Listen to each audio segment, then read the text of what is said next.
আড্ডাগুলির অন্দরমহলে আজ আরো একটি নতুন পর্ব।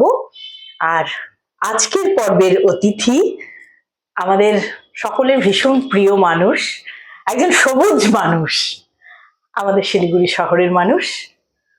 সবচেয়ে আসল যেটা কথা সেটা হচ্ছে আকাশবাণীর মানুষ, আকাশবাণী শিলিগুড়ির প্রণব চট্টোপাধ্যায়। নমস্কার প্রণবদা, আপনাকে আড্ডাগুলির অন্দরমহলের এই অনুষ্ঠানে স্বাগত জানাচ্ছি। এই জন্যই কিন্তু আমি তোমাকে নমস্কার করলাম। আজ তুমি কিন্তু সেই দেবী হয়ে আসোনি, আজকে তুমি আড্ডাগুলির একজন প্রেজেন্টার হিসেবে এসছো। আকাশবাণী নিয়মকেই বললাম। একদম একদম। হ্যাঁ, কেমন আছেন? এখন পর্যন্ত ঠিকঠাক আছি, মানে আমার যা বয়স তাতে এটাই বোধহয় সব থেকে ভালো উত্তর, যে আজকে অব্দি ভালো আছি। সবুজ আছি, সবুজ, একদম সবুজ, একদম টকবগে, এবং সেটাই থাকতে হবে। আমি তাই মনে করি, জীবনের শেষ দিন পর্যন্ত সবুজ থাকার চেষ্টা করব। একদম তাই। আর আকাশবাণীর মানুষ চিরকাল সৃষ্টি করে এসেছে। ওই একটা অদ্ভুত ভাবে জুড়ে গিয়েছিলাম, তো ফলে ক্রিয়েটিভ কাজগুলোর মধ্যে থাকতেই হয়েছিল, একদম পেশাগত ভাবেই থাকতে হয়েছে। আমাদের একেবারে আকাশবাণীর শুরুর দিক আপনার হাতে। হ্যাঁ, এই দিনগুলো ভীষণ মনে পড়ে, দারুণ ভাবে তোমরা সবাই, মানে আসলে না ওই সময়টা একটা খুব, আমি বলি কি জানো, যে সময় আবর্তিত হয়, পাল্টায়, জিনিসপত্র পাল্টায়, মানসিকতা বদলায়, বিবর্তন হয়, সে ঠিক আছে, কিন্তু ওই সময় তোমাদের সঙ্গে যেরকম আমাদের একটা একাত্মতা ছিল, এবং যেভাবে তোমাদের সঙ্গে আমরা অ্যাক্ট রিঅ্যাক্ট করেছি, তোমরা যেভাবে আমাদেরকে নিয়েছো, এই যে দাদা ভাবে এই ব্যাপারটা সেই সংস্কৃতিটাই বোধহয় নেই। না না না, এখন একদম। তুমি আরো ভালো বলবে, কারণ তুমি আমি এখনো জড়িত আছো, তো ফলে ভালো বলতে পারবে। আমার সঙ্গে অনেকদিন আকাশবাণীর ভেতরে অন্দরমহলে আর আমি এখন ঢুকছি না, তোমার আড্ডাগুলির অন্দরমহলে ঢুকছি। ঠিক ঠিক। আর আকাশবাণীতে আসার শুরুয়াতটা জানবো একটু। তো আকাশবাণীতে আসাটা আমার খুব অ্যাক্সিডেন্টালি হয়েছিল, জানো। আমি তো জীবনে কোনদিন ভাবিনি যে আকাশবাণীতে আসবো। তুমি অসীম রাজের নাম শুনেছো বোধহয়। অসীম দা তখন আকাশবাণী শিলিগুড়ির প্রডিউসার, আমি তখন নর্থ বেঙ্গল ইউনিভার্সিটিতে পড়ি। তো তখন অসীম দার সঙ্গে আমাদের একটা যোগাযোগ হয়েছিল, সেই যোগাযোগ সূত্রে অসীম দা আমাকে যুববাণীতে প্রোগ্রাম করতে ডেকেছিলেন। তো আমি তখন যুববাণীতে এসেছিলাম, ওই প্রোগ্রাম করে তখন খুব ভালো লেগেছিল। আকাশবাণীটা দেখে খুব ভালো, তখন হাকিমপাড়াতে ছিল, এখন ডিসপেন্সারি হয়েছে, তো সেইখানে এলাম, ওখানে একটা যুববাণীর একটা প্রোগ্রাম করেছিল, ভালো লাগলো। কিন্তু কোনোদিন আকাশবাণীতে ঢুকবে এটা আমি ভাবিনি। আমি জওহরলাল ইউনিভার্সিটিতে যখন আমি এমফিল এর কাজ শেষ করে পিএইচডির কাজ শেষ করছি, পড়ছি, ঠিক তখন ওখানে একটা সাইনেডাই হয়েছিল, তোমার বোধহয় মনে আছে, ওই যে অভিজিৎ বিনায়ক ব্যানার্জি যে নোবেল লরিয়েট, ও তো আমি যখন পড়ি ওই সময় পড়তো, নির্মলা সীতারামন রাও আমার সময়তেই পড়তো। ফলে তখন একটা বিরাট সাইনেডাই হয়েছিল জেএনইউতে, জেএনইউ ক্লোজড, সাইনেডাই মানে অনির্দিষ্টকালের জন্য বন্ধ হয়ে গেছিল, ফলে সবাইকে ডিসকলেজিয়েট করে দিয়েছিল, নন কলেজিয়েট না, ডিসকলেজিয়েট। আমি তখন পিএইচডির কাজে কোচবিহারের একটা গ্রামে আছি, ফলে আমি তখন ছিলাম না। কিন্তু আমার পিএইচডির বিষয়টা ছিল dynamics of agrarian relations in North Bengal. সেই ওটাই আমার এমফিলের টপিকও ছিল, সেটাকেই আমি এক্সটেন্ড করে কাজটা করছিলাম আর কি। কিন্তু তখন কি হলো, আমি ওখানে গেলাম, পরে দেখলাম আমার স্কলারশিপ টার্মিনেট হয়ে গেছে, আমার হোস্টেলে একটা সিল করে তালা দিয়ে দিয়েছে, আমি ডিসকলেজিয়েট। আমাকে আবার গিয়ে ফ্রেশ অ্যাডমিশন নিতে হলো, এবং দুঃখের কথা ওখানে গিয়ে জানলাম যে আমার স্কলারশিপটা টার্মিনেট হয়ে গেছে, কারণ ডিসকলেজিয়েট স্কলারশিপ হবে কি করে। তখন আমি গিয়ে আমার গাইডকে বললাম যে স্কলারশিপটা কিভাবে রিনিউড হতে পারে স্যার, আমি তো পয়সা নিয়ে তো করতে পারবো না, আমি তো মরে যাবো, আমি তো প্রায় একদম ফ্যাগ এন্ডে আছি, আমার আর মাস 1 বছর পরেই আমি পিএইচডিটা কমপ্লিট করতে পারবো। এক্স্যাক্টলি। তখন উনি বললেন, আই এম সরি, আমি তোমাকে সাহায্য করতে পারছি না, তুমি অ্যাপ্লাই করো, বাট এটা আদৌ স্কলারশিপ পাবে কিনা দের ইজ নো গ্যারান্টি, কারণ এখন আমার কাছেও কোনো স্কলারশিপ নেই। তখন আমাকে অল্টারনেটিভ ভাবতে হলো। অল্টারনেটিভ ভাবতে গিয়ে না, তখন বসে বসে একটা টাইমস অফ ইন্ডিয়া পড়ছিলাম, তখন দেখি ওর মধ্যে একটা অ্যাড রয়েছে, ওর মধ্যে বেরিয়েছে যে field reporter post Akashvani Kurseong এর জন্য, সেখানে নেপালি জানা এবং বাংলা জানা এবং ইংরেজি জানা এবং একটাই পোস্ট, বুঝেছো। আমি সেটা অ্যাপ্লাই করলাম, স্টাফ সিলেকশন কমিশনের একটা অ্যাপ্লাই করে দিলাম। তো ভাবলাম যে কেনই বা করলাম, করে দিয়ে তার কিছুদিন পরে দেখি একটা কল লেটারও পেলাম, কলকাতাতে হেস্টিং স্ট্রিটে পরীক্ষা। আমি আবার এলাম, এসে পরীক্ষাও দিলাম। সেই পরীক্ষা দিতে গিয়ে তুমি চেনো একজনকে, তার সঙ্গে আমার যোগাযোগ হলো, সে হচ্ছে সুপ্তশ্রী সোম। আচ্ছা। ও এসেছিল ওই পরীক্ষাটা দিতে। তো ওই পরীক্ষাতে আমি যখন ঢুকেছি, মানে পরীক্ষা দিতে গেলাম, ইন্টারভিউ দিতে গেলাম, তখন সন্তোষীর সঙ্গে আলাপ হলো, পরিচয় হলো, খুব গল্প টল্প করলাম, খুব ভালো লাগলো আর কি। আমি পরীক্ষা দিলাম, ও আবার আকাশবাণীর আরেকজন জয়শ্রী পাল চৌধুরী। জয়শ্রী পাল চৌধুরী বোন, সেই সূত্রে আমার ঘনিষ্ঠতা ওর সঙ্গে আর একটু বেশি হলো, কারণ আমি জানি যে জয়শ্রীদিকে জানতাম। জয়শ্রীদিকে আমি কিন্তু তখন আকাশবাণীতে ঢুকিনি, তখন কিন্তু জয়শ্রীদিকে আমি somehow জানতাম, কারণ জয়শ্রীদির নাম অনেকের কাছে শুনেছি। ওই যখন প্রোগ্রাম করেছিলাম অসীম রাজের সঙ্গে, তখন জয়শ্রীদির নাম সেটুকু, জয়শ্রী দেখতে কেমন তাও জানতাম না।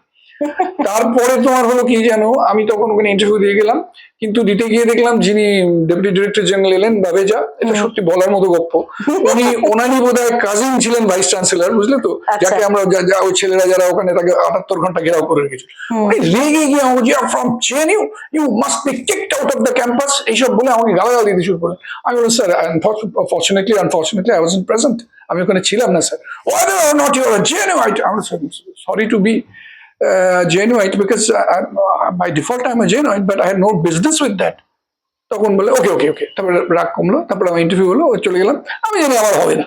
আচ্ছা। ও মাতার কিছুদিন পর দিকে আমার একটা সিলেক্টেড লেটার এলো যে তুমি সিলেক্ট হয়েছো। আমার মনে হয় সেখানে মানে আপনি বোধহয় এক এবং অদ্বিতীয় ছিলেন। সেটা মানে প্রমাণিত হলো এটাই আর কি। ওরা প্রায় 400-500 ক্যান্ডিডেট সম্ভবত ছিল, কিন্তু তাদের মধ্যে আমি কি করে একা, আমাকে ওরা কেন সিলেক্ট করলো এটা আমি জানি না। আসলে জেএনইউ এর একটা ছাপ্পা থাকলে একটু বোধহয় সুবিধা হয়, সেই সুবিধাটা বোধহয় পেয়েছিলাম আমি, সেটা বাকিরা হয়তো আমার থেকে অভিজ্ঞ ছিল, তাহলে ওই জেএনইউ এর ছাপ্পা ছিল না, ওই জন্য পাইনি, হতে পারে আমার ধারণা। তারপরে এসে আমি আকাশবাণী কার্শিয়াঙ্গে জয়েন করলাম ফিল্ড রিপোর্টার হিসেবে। কি করে ফিল্ড রিপোর্টার পোস্ট খায় না লাগায় জানি না, এখানে এলাম পরে ওরা আমাকে বললো তুমি এখানে ফার্ম এন্ড হোম সেকশনের সঙ্গে অ্যাটাচড হবে, এখানে তোমাকে ফ্যামিলি প্ল্যানিং, ফ্যামিলি ওয়েলফেয়ার এগুলোর উপরে প্রোগ্রাম করতে হবে, নেপালি ভাষায় প্রোগ্রাম করতে হবে। আমি বললাম খুব ভালো কথা, তো ওখানে আমি নেপালি ভাষায় প্রোগ্রাম শুরু করবো কি করে। তা আমার নেপালি বলা টলা দেখে ওখানকার দুজন ছিলেন আমার যারা ব্রডকাস্টিং গুরু বলে আমি যাদের বলি, একজনের নাম ছিল জেপি তামাং, একজনের নাম ছিল তোমার আরেকজন ছিল ডিবি প্রধান, দুজনই অসাধারণ গুণী মানুষ, বুঝেছো তো। তার মধ্যে ডিবি প্রধানের গুণ বলতে গেলে মানে আকাশবাণীকে চিনতে হবে। ধরো নাটকের ডাবিং তুমি বুঝতে পারছো, একটা রেকর্ডিং ডাবিং করছো, তুমিও করেছো কখনো, সেখানে ধরো এটা হয়নি, এর নিটা ঠিক মতো আসেনি, অন্য একটা হয়নি এর নিকে এনে এখানে জুড়ে দিতে পারতেন। তখনকার দিনে অ্যানালগ সিস্টেমে, আজকের কম্পিউটারে এটা সহজ, কিন্তু উনি ওটা করতে পারতেন। তো উনি আমাকে প্রথম দিন বললেন তুমি কর্নেল না জার্নেল না কি আমি জানি না, তোমার কত লেখাপড়া আছে আমি জানি না, যদি রেকর্ডিং ডাবিং না করতে পারো তাহলে তোমার আকাশবাণীতে 1 পয়সাও ভ্যালু নেই। আমি তখন তেড়ে ফুড়ে লাগলাম আকাশবাণীতে রেকর্ডিং ডাবিং শিখতে। আমার জেপি তামাং আমাকে শিখিয়ে দিলেন। মাস 2-এর মধ্যে জেপি তামাং বললো যে আমি চলে যাচ্ছি, আমি এলটিসি নিয়ে তুমি সেকশনটা পুরোটা সামলাবে। আমি একা প্রোগ্রাম, প্রত্যেক দিন 35 মিনিটের প্রোগ্রাম নেপালিতে, গাউলে সাভা মানে কৃষিকতার আসর, ওই প্রোগ্রামটা আমাকে করতে হবে। মানে আমি তো নতুন জয়েন করি, তো আমি প্রায় সমুদ্র প্রোগ্রাম ডিবি রাজুর সময় পিঠে থাপড়ে বললো যে নেপালিতে বললেন চোরতা নাগারা মছুনিটা, মানে চিন্তা করো না আমি তো আছি। তো আমি বললাম যে দাজু আমি কি করবো আমি বুঝতে পারছি, মানে ভাই আলচা না গারা না ভাই আলচা, ভাই আলচা মানে হয়ে যাবে। তো আমি গেলাম, স্টুডিওতে ঢুকলাম, ডিবি দাজু এত সুন্দর করে আমাকে গাইড করলেন যে আমি সত্যি পেরে গিয়ে আমার কনফিডেন্সটা এসে গেল। তারপরে প্রায় মাসখানেক আমি একা সম্পূর্ণ প্রোগ্রামটা প্রেজেন্ট করেছি, তখন আমার আকাশবাণীতে কনফিডেন্স আসতে শুরু করে, এটা হলো। তারপরে ওখানে একজন দারুণ ভালো ব্রডকাস্টারকে পেয়েছিলাম, আমি সারা জীবন তার কাছে ঋণী। আমি বাংলা ভাষাটা, বাংলা উচ্চারণ এগুলো তার কাছে ভালো করে শিখেছিলাম, কারণ আমার জন্ম দার্জিলিং এ তুমি জানো, নেপালিদের সঙ্গে শৈশব তাদের সঙ্গে লালিত হয়েছি, কলেজে পড়েছি ওদের সঙ্গে। আমি প্রথমটা ইউনিভার্সিটিটা নর্থ বেঙ্গল ইউনিভার্সিটি, আর তারপরে জেএনইউ, ফলে ন্যাচারালি বাংলাটাকে আমি খুব ভালো করে বলা বা এটা নিয়ে কোনোদিন ভাবিনি, কেন ওই বাচিক ব্যাপারটা আমার তো ছিল না। কিন্তু নেপালি টান ছিল আমার, এটা খুব সত্যি কথা, আমি এটা বুঝতে পারি। তুমি যে কোনো দার্জিলিং এর লোকের সঙ্গে 5 মিনিট কথা বললেই বুঝবে যে ওদের একটা নেপালি টান থাকে, বুঝেছো। তো আমি যখন এলাম তখন হিরণময়দা আমাকে, হিরণময় সরকার, তিনি ছিলেন শৈলেন দাসের ছাত্র, অসাধারণ কণ্ঠ, দুর্দান্ত রবীন্দ্রসঙ্গীত গাইতেন, কলকাতার ছেলে, বুঝলে তো, বরিশার ছেলে, কার্শিয়াঙ্গের বাংলা অ্যানাউন্সার, যার পরে তিনি মারা গেলেন ওই পোস্টে অতনু জয়েন করেছিল, অতনু চৌধুরী। কিন্তু দুজনের ব্রডকাস্টার হিসেবে মানে আমি অতনুকে খুব ব্যক্তিগতভাবে জানি, হিরণময়দাকে জানি। মানে হিরণময়দা একটা উজ্জ্বল রত্ন ছিল আর কি, মানে আনফিলেবল গ্যাপ ওটা, যদিও তারপর অতনু এসেছিল, ওখানটা অতনু খুব সসম্মানেই কাজ করছে। কিন্তু বলছি তোমার, হিরণময়দা আমাকে বললো কিরে বাংলা বলতে পারিস না। হিরণময়দা ছুটিতে যাবে, তখন ওখানে একটা গৈরিকা বলে একটা সাহিত্য পত্রিকার একটা বাংলা অনুষ্ঠান, আমাকে বলে এটা তোকে প্রেজেন্ট করতে হবে। আমি কি করে করবো, বাংলা বলতে চাইছে থাকছে, আমি রেকর্ডিং করে দিয়ে চলে যাবো। আমি না হিরণময়দা আমায় দাও। হিরণময়দা আমাকে কি করে পজ নিয়ে কথা বলতে হয়, কি করে বাচনটা কি করতে হয়, এগুলো সমস্ত একটু একটু করে শিখলাম। জিনিয়াস ছিল জানো তো। আচ্ছা, আর মাত্র শুরুর দিকে শুরুর মানে দিকে। আপনার গ্রহণের অথচ তাকে আমি বেশি দিন পাইনি। হিরণ ময়দা আমার বিয়েতেও গিয়ে বরযাত্রী গিয়েছিল, কিন্তু হিরণ ময়দা ঠিক আমার বিয়ের কয়েক মাস পরেই হিরণ ময়দা একটাই হার্ট অ্যাটাক ফিনিশ হয়ে গেল, মারা গেল, কার্শিয়াঙেই মারা গেল।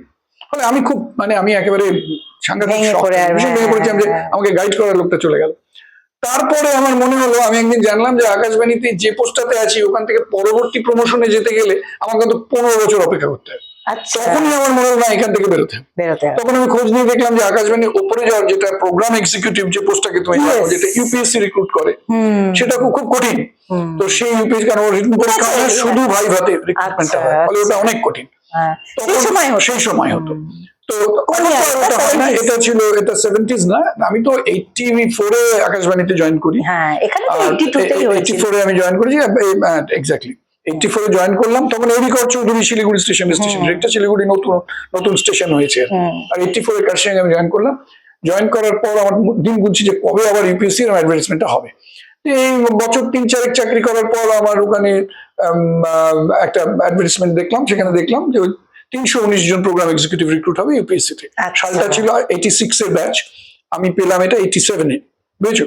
87 সালে আমি ওটা অ্যাপ্লাই করলাম। অ্যাপ্লাই করা মানে তখন তো আর ওই অনলাইন ব্যাপারটা ছিল না, তখন সমস্ত পোস্টাল অর্ডার কিনে খুব জটিল পদ্ধতি ছিল। তখন আমি দেখলাম আমার পৌঁছবে কবে, রাইট, সেসব ব্যাপার তখন ছিল যে আমার বয়স বেরিয়ে যাচ্ছে, মানে তখন তো তোমার ইউপিএসসি দেওয়ার বয়স ছিল 28 বছর, তখন আমার already I was stepping into 29, আমার 29 হয়ে গেছে। তখন আমি পারবো কিনা দেখি, ওখানে একটা ক্লজ লেখা রয়েছে ডিপার্টমেন্টাল ক্যান্ডিডেটের জন্য 1 বছরের ছাড়। ফলে আমি 29-এও পারবো না, that was my last deadline. তখন ডেসপারেট যে আমাকে এটা পেতেই হবে, পেতেই হবে। আমি 5টা সাবজেক্টে অ্যাপ্লাই করেছিলাম। আচ্ছা, programme executive Bangla feature and spoken word, programme executive education broadcast, programme executive sports Bangla, programme executive feature and spoken word English, আর programme executive Nepali feature and spoken word.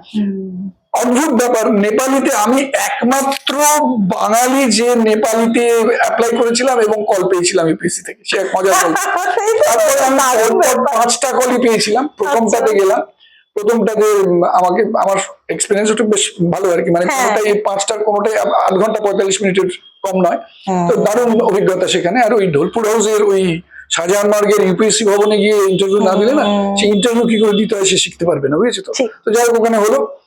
তারপর রেজাল্ট, বা ওখানে রেজাল্ট এলো, আমাকে পরপর 5টার মধ্যে আমি 4টেতে সিলেক্ট হলাম, বুঝেছো তো। তো আমি খুব অবাক হয়ে গেলাম যে আমি একমাত্র নন নেপালি ইউপিএসসি দিয়ে প্রোগ্রাম এক্সিকিউটিভে সিলেক্ট হয়েছিলাম, বুঝেছো। ওখানে ওদের 5টা মাত্র পোস্ট ছিল, তার মধ্যে আমিও সিলেক্ট হয়েছিলাম। তারপরে এবারে মেরিট লিস্ট দেখলাম, সেই মেরিট লিস্টে আমার ছিল ফিচার এন্ড স্পোকেন ওয়ার্ড ইংলিশে যেটাতে সিলেক্ট হয়েছিলাম, সেখানে আমার মেরিট লিস্ট ছিল বোধহয় 33 কি ওই 319 জনের মধ্যে 30-31 এরকম, এক্সাক্ট 30 থেকে 32 এর মধ্যে ছিল। আমি ওই পোস্টটাতে জয়েন করলাম। আচ্ছা, প্রথম জয়েন আমার শিলচর, আকাশবাণী শিলচরে। আমি তখন চলে গেলাম শিলচরে জয়েন করে। সে দারুণ অভিজ্ঞতা। শিলচর হচ্ছে একটা মানে অত্যন্ত ব্যাকওয়ার্ড জায়গা, এবং ওখানে অ্যানুয়াল ফ্লাড খুব কমন। এবং সেখানে তোমার যেদিন গেলাম সেদিন গিয়ে জয়েন করলাম। জয়েন করে আমাদের আরেকজন সিনিয়র প্রোগ্রাম এক্সিকিউটিভ শ্রীকুমার দা আমাকে বললো, কোথায় থাকবে, আমার সঙ্গেই থাকো। ওর 3তলার কোয়ার্টারে গিয়ে আমি থাকলাম। রাতে ওর আমার শোয়ার একটা ব্যবস্থা করে দিয়েছিল, ওখানে গিয়ে শুয়েছি। ভোর হওয়ার আগেই আমাকে বলছে, প্রণব বেরো, ভূমিকম্প হচ্ছে। ভয়ঙ্কর কাঁপুনি, ওটা বিল্ডিং কাঁপছে, আমি সিঁড়ি দিয়ে নামতে পারছি না, খালি পায়ে সে কোনো রকমের নিচে বেরিয়ে এলাম। তখন আমাদের একজন অত্যন্ত গুণী মানুষ স্টেশন ডিরেক্টর ছিলেন, দুর্গেশ্বর বটঠাকুর। উনি হচ্ছেন আসামের বিখ্যাত নাটকের লোক, কোহিনুর নাট্য গোষ্ঠীর উনি ছিলেন ফাউন্ডার আর কি। ওনার ভাইও ছিল মহেন্দ্র বটঠাকুর, আসামিজ নাটকের এরা খুব দিকপাল লোক। ওনার স্ত্রীও তাই করতেন। তারাও বেরিয়ে এসছেন বাইরে। তারপরে যাই হোক, শিলচরের পরবর্তীতে তারপরে সপরিবারে গিয়ে থাকলাম। তারপরে ফ্লাড হলো, বাড়ি ছেড়ে পালালাম, পালিয়ে গিয়ে কোয়ার্টারের মাথায় গিয়ে উঠলাম। সেখানে গিয়ে থেকে আবার জল কমলো, তারপরে সে ধীরে ধীরে, মানে সে এক অদ্ভুত। আবার ওর মধ্যে আকাশবাণী কভারেজ করতে বেরিয়েছি, বন্যা জিপে করে গেছি, যতক্ষণ পর্যন্ত জলের চাকার অর্ধেকের বেশি ডুবে গেল ততক্ষণ অব্দি জিপে গেলাম। তারপর ওখান থেকে নেমে পড়লাম, ওখানে নৌকো দাঁড়িয়ে আছে, সেই নৌকো করে করে গ্রামে গিয়ে স্কুলগুলোতে গিয়ে তাদের ইন্টারভিউ করেছি। একটা অদ্ভুত চ্যালেঞ্জিং কাজ, জানো তো, যেটা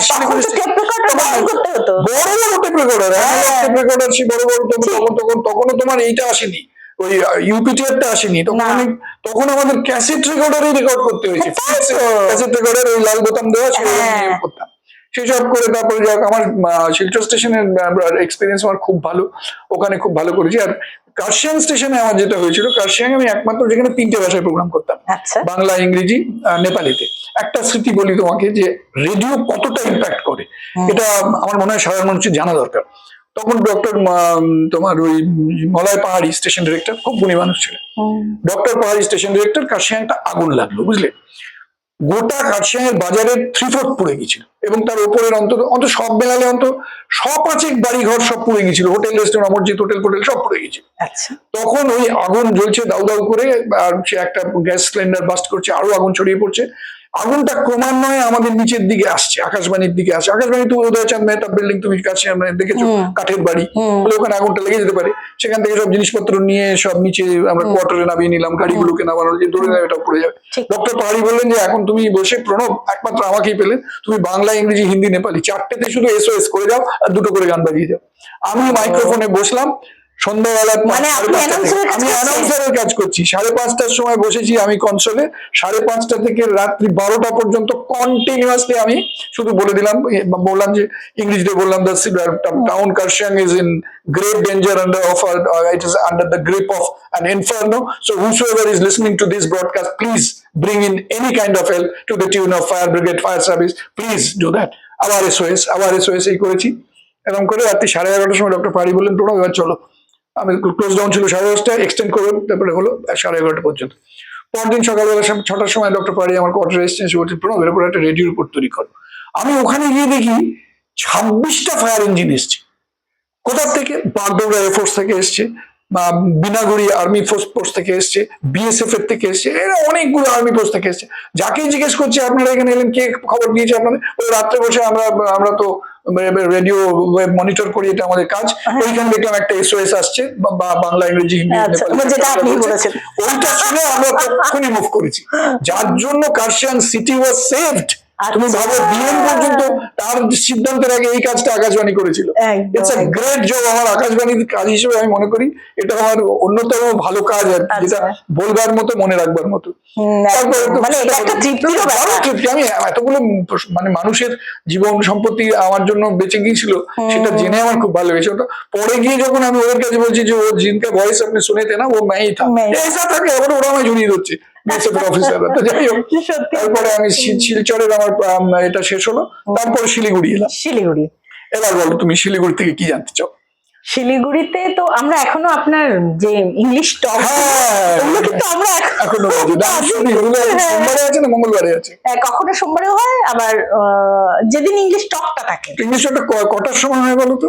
8টা, রাত 8টায় সোমবারই আছে। যে সময়টা আমি করেছিলাম ওই সময়টা, ওই সময়টা তো না, কখনো কখনো চেঞ্জও হয়ে যায়। এখন ওই সময় কখনো কখনো লাইভ সে তো আমাদের ট্রান্সমিশন যেরকম হয়ে যায়, তবে ইংলিশ টকটা আপনার পিলুকটা যায়, সেগুলো আমি শুনেছি, জানো তো।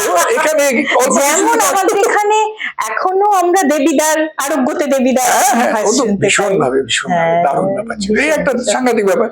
এরপরে আমি আকাশবাণী শিলিগুড়িতে কাজ করলাম, তোমার ওই বেতার ধারাবাহিক তৈরি করলাম। শিশু শ্রম নিয়ে 10টা ছিল একটা। আপনি নাটকও করেছেন? আমি নাটক তো অনেক, নাটকে অ্যাপ্রুভ ভয়েস ছিলাম, নাটক প্রোডাকশনও করেছি। তোমার আমার করা ধারাবাহিক গুলো একটা ছিল আলোর ঠিকানা, আরেকটা ছিল আলোর ঠিকানাটা বোধহয় ছিল আমি ওই নারী পাচার নিয়ে আমার 10টা এপিসোডে করেছি, ওটা করে ভীষণ তৃপ্তি পেয়েছিলাম। আর শিশু শ্রম নিয়ে একটা হয়েছিল, তখন আমাদের প্রজেক্ট এসেছিল, বুঝেছো তো। তখন আমাদের এখানে অমল মন্ডল ছিল অ্যাসিস্ট্যান্ট ডাইরেক্টর, প্রোগ্রাম হেড ছিল,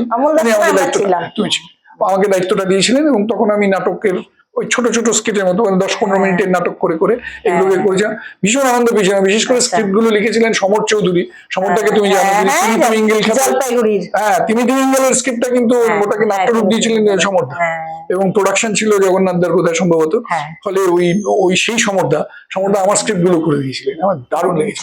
সেই সময় তোমার একটা মজার জিনিস বলি, নারী পাচার নিয়ে ওটা স্ক্রিপ্ট হচ্ছে, তখন একবারে টাইম বাউন্ড হয়ে গেছি যে তখন আমাকে শেষ করতে হবে কাজটা, বুঝলে তো।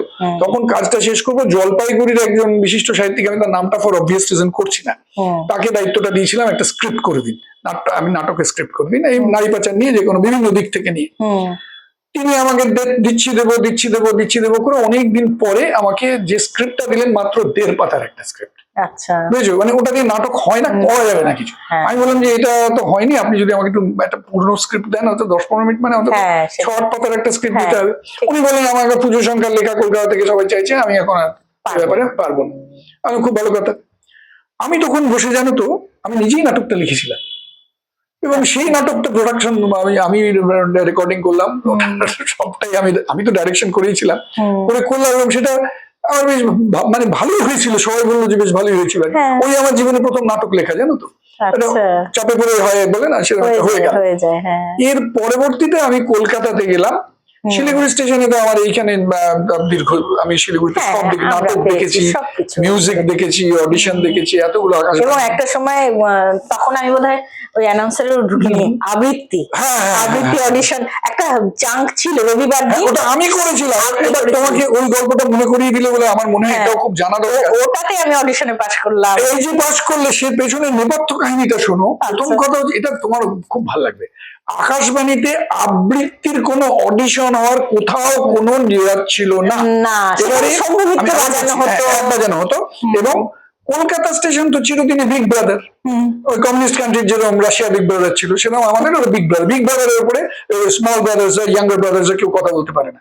তো আমি একটা নীতি নিয়ম ভেঙে একটা কাজ করেছিলাম। এটা আমার বোধহয় কাজের স্টাইলটাই, সবসময় নিয়ম ভেঙে কাজ করতাম। আমার মনে হতো যে common sense are the best rules, rules এর থেকে কমন সেন্সটা অনেক বেশি গুরুত্ব পায়, সেই জন্য চেষ্টা করেছিলাম।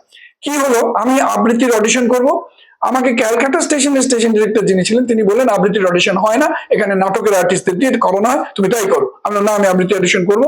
বলো তাহলে দেখো তুমি ডাইরেক্টরেটে অ্যাপ্লাই করো। আমি ডাইরেক্টরেটে আমি খুব গুছিয়ে ইংরেজিতে লিখলাম যে আবৃত্তি বাংলা সংস্কৃতির একটা মৌলিক শিল্প, একদম মৌলিক শিল্প, এবং সেখানে আমি রেফারেন্স দিয়ে বললাম যে এখানে যারা যারা এই ব্যাপারে দিকপাল আর কি, সম্মানিত সবার নাম টাম দিয়ে বললাম, বলে আমি বেশ কয়েকজনের নাম দিয়ে পাঠালাম যে এদেরকে বাংলা সংস্কৃতি জগতে এদেরকে সম্মান করা হয় আবৃত্তি করতে পারার জন্য, বলে আমি সবার তাদের নাম টাম দিয়ে লিখে পাঠালাম। অতএব এটা আমি এখান থেকে করাতে চাই, এখানে প্রচুর ট্যালেন্ট আছে, ফলে তারা নিশ্চয়ই এটা করবে, এখানে আবৃত্তি চর্চার একটা ক্ষেত্র আছে। ডাইরেক্টর থেকে আমাকে লিখে পাঠালো তুমি তার জন্য জাজ কাকে করতে চাও, জাজের প্যানেলের একটা নাম তুমি পাঠাও, তারপর আমরা অডিশনের সময় তখন আমি দেবদুলাল বন্দ্যোপাধ্যায়, অনিল চট্টোপাধ্যায়, তুমি কিন্তু ওদের হাতে পাস করেছিলে, বুঝতে পেরেছো? I did not call Jagannath Das from নাটক, কিন্তু এরা অ্যাকচুয়ালি সত্যিকারের আবৃত্তিকার, এদেরকে আনিয়েছিলাম, এদের অ্যাপ্রুভাল দিলাম, হয়ে গেল।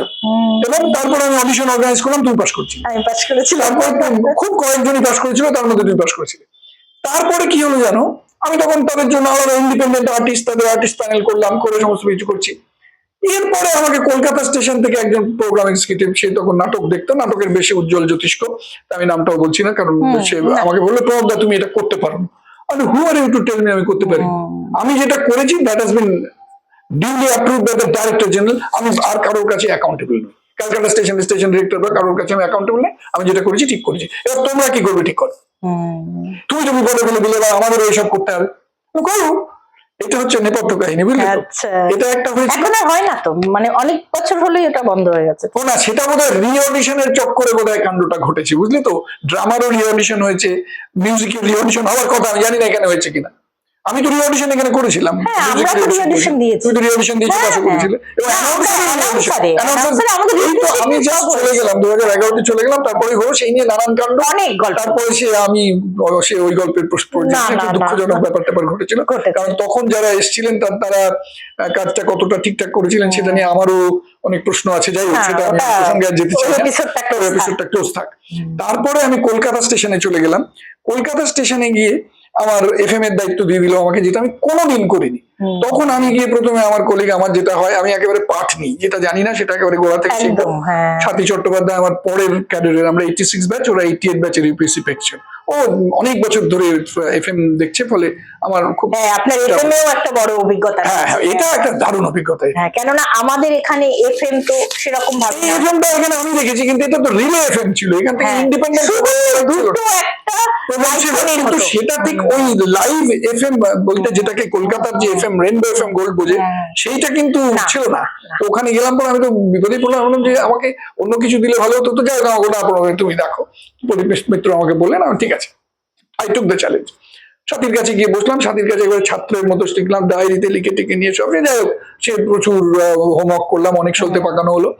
গিয়ে দেখলাম ওখানে প্রায় 100 আমাদের রেডিও জকি, এবং তারা সকলেই না, মানে এর একটা লার্জ পার্ট হচ্ছে সেলিম।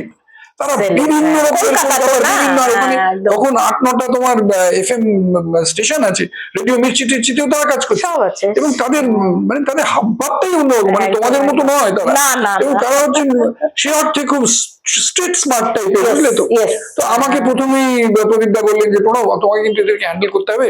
তো আমি গেলাম, গিয়ে আমি প্রথম দিন জয়েন করলাম, করার পরে দেখলাম যে সবাই এসে একটু কিছু কি দিচ্ছে, যে কে শিলিগুড়ির কে এসছেন, কেমন বা হবে এই ভেবে ওদের আমার যোগ্যতা বা আমার এই নিয়ে তাদের হয়তো তাদের মনে হয়তো কোনো প্রশ্ন ছিল। তারপরে আমার সঙ্গে বসে এবারে কাজ করতে শুরু করলো, বুঝেছো তো। কাজ করতে করতে ওরা বুঝলো যে না, এই লোকটা কাজ করে, এই লোকটা চেয়ারে বসে কমান্ড করে না, এই কাজটা করে এবং ভুল করলে নিজে গিয়ে স্টুডিওতে গিয়ে কাজটা কি করে জিনিসটা কিভাবে প্রেজেন্ট করা যায় ওটা করে দেখিয়ে দিয়ে তখন তাদের কনফিডেন্স। বুঝলে। এবং তার মধ্যে যারা খুব সেলিব্রেটেড প্রেজেন্টার, যারা অনেক বছর ধরে, যারা খুব নামি দামি প্রেজেন্টার, যাদেরকে ছাড়া ভাবা যেত না FM, তাদের মধ্যে একজনের আমি এরকম উচ্চারণ প্রেজেন্টেশনের ভুলটা আমি বললাম যে তুমি না বড্ড কেন ঘুমিয়ে ঘুমিয়ে প্রেজেন্ট করো, এরকম করলে হবে না, এটা আরো স্মার্ট প্রোগ্রাম করতে হবে। তখন ও আমাকে বললো একটু দেখিয়ে দেবেন প্লিজ। মানে আমি বুঝলাম যে ওর এটা কিরকম, আপনি একটু করে দেখিয়ে দিন। আমি চল সেই মহালয় যে স্টুডিওতে, রম্বল স্টুডিওতে, সেখানটায় চলে গেলাম, গিয়ে বসিয়ে বললাম ধরো এটা আমি প্রেজেন্ট করছি। আমি করে ওকে দেখালাম। তোমার কি মনে হলো যেটা তুমি যেটা করেছিলে তার থেকে একটু আলাদা হলো? আপনি যেটা করেছেন অসাধারণ আছে, ঠিক আছে, শিখিয়ে দিলাম। তারপরে আমি আপনি তো আমাদের এখানে নাটকেও ওইভাবে দেখাতেন।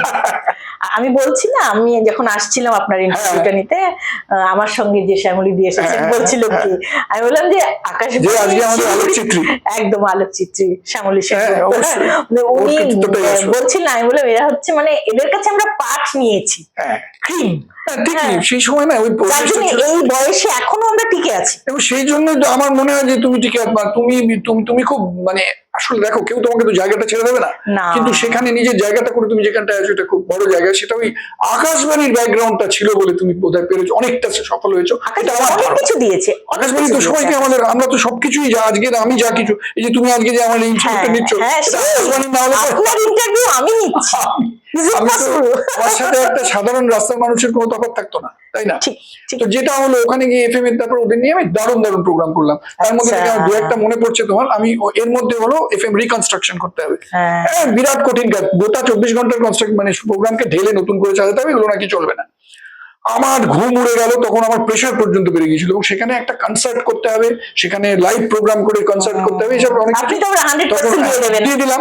চন্দ্রবিন্দু তোমার বিড়লা সভাগৃহ বুক করলাম এবং চন্দ্রবিন্দু ব্যান্ডকে বললাম, সেটা আমার দারুণ প্রোগ্রাম সে, বুঝলে তো, সেসব অ্যারেঞ্জ করলাম। তারপরে আমার মতো করা প্রোগ্রাম, সেই নামকরণ গুলো আমি করেছি, বুঝেছো তো। যেমন আমি তখন সিনিয়র সিটিজেনদের নিয়ে একটা প্রোগ্রাম 12টা থেকে 1:30 পর্যন্ত একটা প্রোগ্রাম করলাম, স্মৃতি মেধুর, আমার মনে আছে, বুঝলে তো। তারপরে অনেক, তারপরে জলসাগর বলে যে প্রোগ্রামটা ছিল তাকে ভেঙে ভেঙে অনেকগুলো করেছিলাম, সামে গজল, এরকম অনেক কিছু প্রোগ্রাম ভেঙে ভেঙে অনেক প্রচুর মানে বলার মানে এইটুকু সময়ের মধ্যে। তার মধ্যে একটা করেছিলাম অন্তর্মহলটা করেছিলাম, সেটা তোমার ওই এদের নিয়ে, সুরাইয়া টুরাইয়া ওদের নিয়ে। তো তার মধ্যে ওই তোমার ওই যারা পুরোনো দিনের যেসব সঙ্গীত গাইয়ে যারা ছিলেন, গীতা দত্তর আরো আগে, গারজান গারজান, নুরুর রায়, মালিকা বাই, ওদের নিয়ে প্রোগ্রামটা করেছিলাম। ওখানে মিউজিকের এই মেয়েগুলোকে এত ভালো পেয়েছিলাম, সোহিনী সেনগুপ্ত, ভাস্বতী, এদের আমি নাম মনে করছি না তো, শ্যামলীকে নিয়ে রবীন্দ্রনাথের উপর প্রোগ্রাম করেছিলাম। সেটা ছিল শান্তিনিকেতনের গোড়ার কথা। ও বই লিখে ফেললো পুরো রেডিও প্রোগ্রামের স্ক্রিপ্ট নিয়ে। সেই বইটা আবার আমি ইংরেজি করে দিয়েছিলাম, ওটা আবার ইংল্যান্ড থেকে, ওটা আবার একটা কনসিডারেশনে আছে, এখন জানি না ওটা ইংরেজিতে চাপে। মানে আকাশবাণী এতটা করতে পেরেছিল। এরকম আরো করতে করতে একদিন আমার মনে হলো কি জানো, একদিন আমি ন্যাশনাল আর্কাইভসে ঢুকেছি। এটা মানে এটা একটা খুব বড় ব্যাপার। কলকাতা স্টেশনের আর্কাইভে যা আছে তুমি জাস্ট কল্পনা করতে পারবে না ওখানে কি নেই আর কি আছে। মানে ওখানে এটা মানে সমুদ্রের রত্নের মতো সব ব্যাপার আছে, কিন্তু নিয়ম মতো আর্কাইভের মেটেরিয়াল ব্যবহার করা যায়। তুমি নিশ্চয়ই এখানকার কোনো আর্কাইভের মেটেরিয়াল তুমি যেমন ব্যবহার করতে পারো না। ওই কেউ মারা গেলে হয়তো তখন তার অবিচলির জন্য 1 মিনিটের 1.5 মিনিটের কিছু পিস বার করা হলো, এইরকম ছিল। ওখানে গেলাম পর আমার মনে হলো যে আমি আকাশবাণীর আর্কাইভের মেটেরিয়াল গুলোকে লোকের কাছে পাঠাবো। কেন পাঠাবো না? লোকে জানো আমাদের কি আছে। তুমি মনে করো কাজী নজরুলের নিজের বসে শেখানো গান, সেটা তিনি গান শেখাচ্ছেন, সেই তার ভয়েস রেকর্ডিংটা আছে, বুঝলো। এবং ওখানে টুকরো, বুঝলে তো। ওখানে আমার কাছে একটা লিস্ট আছে, তোমাকে কখনো কখনো এসে দেখাবো যেখানে কি আছে। সেইটা নিয়ে আমি তখন বললাম এটা প্রোগ্রাম করবো। আমাকে সমস্ত প্রোগ্রাম অফিসাররা, ইভেন আমার অত্যন্ত ঘনিষ্ঠ আবার নাম কারো না করাই ভালো। না, না, না। করো, এটা করো না, কারণ এটা অনুমতি নেই, তুমি এটা নম ভাঙছো। ওই আবৃত্তির মতো আমারও মনে হলো যে নম ভাঙছি মানে এটাই আমি করবো। এটাই করবো, তখন তখন জেদ চেপে যায়। জেদ চেপে গেল। তখন আমাদের তোমার ওই অ্যাডিশনাল ডাইরেক্টর জেনারেল প্রদীপ মিত্র, তখন অ্যাডিশনাল ডাইরেক্টর জেনারেল এবং স্টেশন ডিরেক্টর শিলিগুড়ি কলকাতা, উনি আমাকে কাজে বাধা দেননি, অলওয়েজ আমাকে ইন্সপায়ার করেছেন, এর জন্য আমি ওনার কাছে কৃতজ্ঞ। তখন আমি কি বললাম, প্রদীপটা আমি আর্কাইভে, কি বলছো, কোনো পাগল হয়েছো, আর্কাইভের প্রোগ্রাম কখনো করা যায় না। আমি এত বছর ধরে জানি আর্কাইভ, আচ্ছা ওগুলোকে আমরা আমানত করে ভেতরে, আচ্ছা সেটা কি করা হয়েছে? শোনো, তখন আমি বললাম যে তখন আমাকে আমাদের এইটাই বলে দিই, তখন আমি বললাম যে তুমি কি করবে ভাবছো? আমি বললাম আকাশবাণীর মণিকণা বলে একটা প্রোগ্রাম করবো। বললেন কতক্ষণে? 2.5 ঘন্টার প্রোগ্রাম, মাসে একটা করে। বললো তুমি এটা তাহলে ডাইরেক্টরেট প্রপোজাল দাও, আমি এটাকে রেকমেন্ড করে পাঠাচ্ছি, কিন্তু হবে না বোধ হয়। পাঠালাম, ডাইরেক্টরেট অ্যাপ্রুভ করে দিল। 2.5 ঘন্টার প্রোগ্রাম, দুজন, দীপমালা গঙ্গোপাধ্যায় আর কি তাপস চৌধুরী, এই দুজনকে দায়িত্ব দিলাম। আমি নিজে বসে আর্কাইভে কাকে যাবে, কতটুকু যাবে, সমস্ত ডাবিং করে, ওখানে দেবু বলে একজন লাইব্রেরিয়ান ছিল, ও আমাকে সব করে দিত, বুঝলে তো।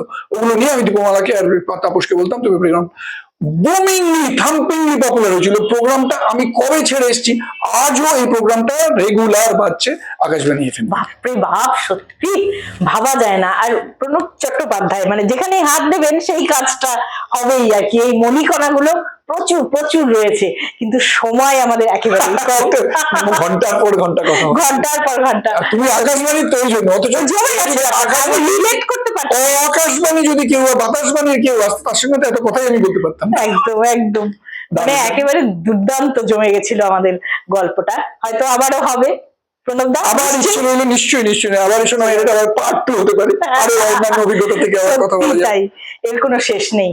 আমার সব থেকে ভালো লাগছে যে এই ভাবনাটা তোমার মাথায় এসছে, এটার জন্য আমি তোমাকে একেবারে মানে সকৃতজ্ঞ চিত্তে আমি তোমাকে আশীর্বাদ করি যে তুমি আরো উন্নতি করো এবং আরো ভালো ভালো অনুষ্ঠান এরকম করে মানুষের জন্য তৈরি করো। প্রণব দা, আপনি খুব ভালো থাকবেন এবং আমাদের শুভেচ্ছাতেই কর্মে থাকবেন, এরকম সবুজ টকবগে থাকবেন। আমাদের আড্ডাগুলির অন্দরমহলের এই পর্ব এখানেই শেষ করছি, আবারও কথা হবে আগামী পর্বে। নমস্কার।